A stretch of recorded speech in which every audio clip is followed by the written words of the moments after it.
My dear students, आज birth control से related आपके बायोलॉजी क्लास का 31वां असाइनमेंट दिया जा रहा है जो बर्थ कंट्रोल से रिलेटेड है, रिप्रोडक्टिव हेल्थ चैप्टर से जुड़ा हुआ है।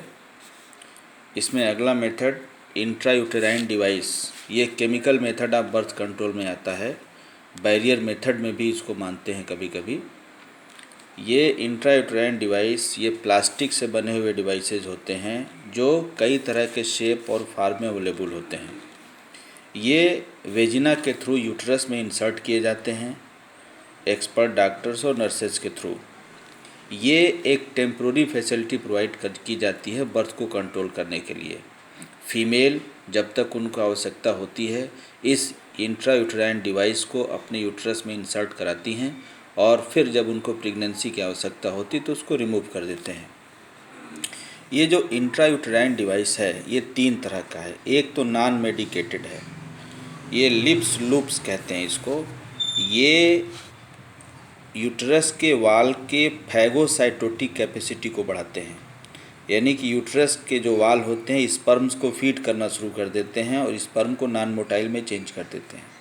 अगला है कॉपर रिलीजिंग इंट्रायूटेराइन डिवाइस, जिसमें copper T, copper 7, multi load 375, एक LNG-20 भी आता है। Copper T, copper 7, multi load 375 and LNG-20 ये यूट्रस में इंसर्ट किए जाते हैं। ये कॉपर टी है, अगर ये 7 के रूप में होगा तो कॉपर 7 कहा जाएगा। ये टी के शेप में है। ये कॉपर थ्रेड्स हैं, ये कॉपर आयन रिलीज़ करते हैं और वो कॉपर आयन स्पर्म को उनके मोटाइल फार्म से नॉन मोटाइल फार्म में चेंज कर देते हैं और फर्टिलाइजिंग कैपेसिटी समाप्त हो जाती है उनकी।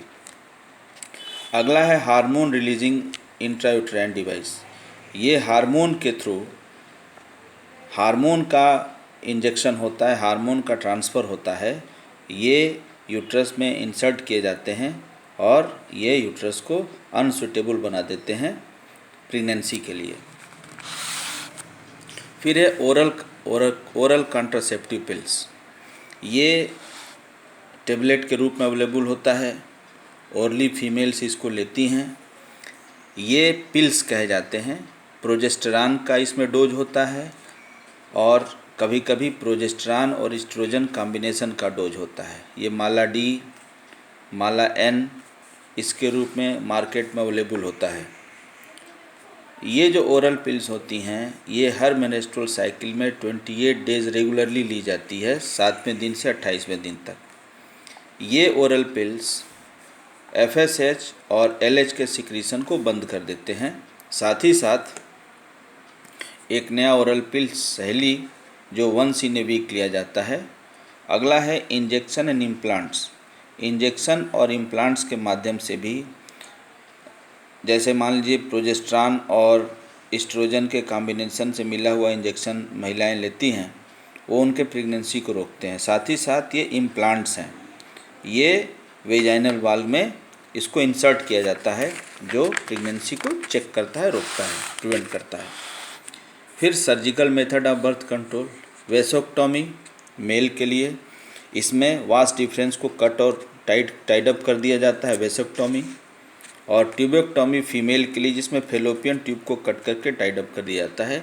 ये बर्थ कंट्रोल करने का सर्जिकल मेथडोलॉजी है जिसमें मेल और फीमेल को स्टेराइल हो जाते हैं, उनके स्पर्म की एक्टिविटी समाप्त हो जाती है, लेकिन उनके सेक्स विगर और जो आर्गेज्म होता है, सेक्स विगर होता है, इसमें कोई कमी नहीं होती। तो ये इसका कोई साइड इफ़ेक्ट नहीं है, ये केवल बर्थ कंट्रोल करने का सर्जिकल टूल्स है। लेकिन ध्यान देने वाली बात यह है, जिसको इन फ्यूचर में चाइल्ड नहीं चाहिए वो इस परमानेंट टेक्नोलॉजी को अडॉप्ट करते हैं। अगला है मेडिकल टर्मिनेशन ऑफ प्रेगनेंसी, जिसे एबार्सन कहते हैं। एबार्सन के 2 फार्म हैं, एक है इंड्यूस्ड एबार्सन और एक है इंटेंशनल एबार्सन। एक कभी कभी आप जानते हैं ये इंटेंशनल एबार्सन क्या है, चाह करके एबार्सन कराया जाता है। जब माँ बाप को बच्चे की आवश्यकता नहीं होती तो एबार्सन में जाते हैं। लगभग 45 से 50 million medical termination of pregnancy per year होता है, जो पूरे विश्व में पूरे साल के प्रेगनेंसी का 1/5वां हिस्सा है। ये एक बहुत सिग्निफिकेंट रोल है बर्थ कंट्रोल करने का। हमारे देश में इस मेडिकल टर्मिनेशन ऑफ प्रेगनेंसी को ये 1971 में लीगलाइज कर दिया गया था, कुछ रिस्ट्रिक्शन के साथ, ताकि इसका मिसयूज ना हो सके। लेकिन लोग इसका मिसयूज करना शुरू कर दिए। पहले वो फीमेल फीटस को पता करते थे, फिर एबॉर्ट करा देते थे।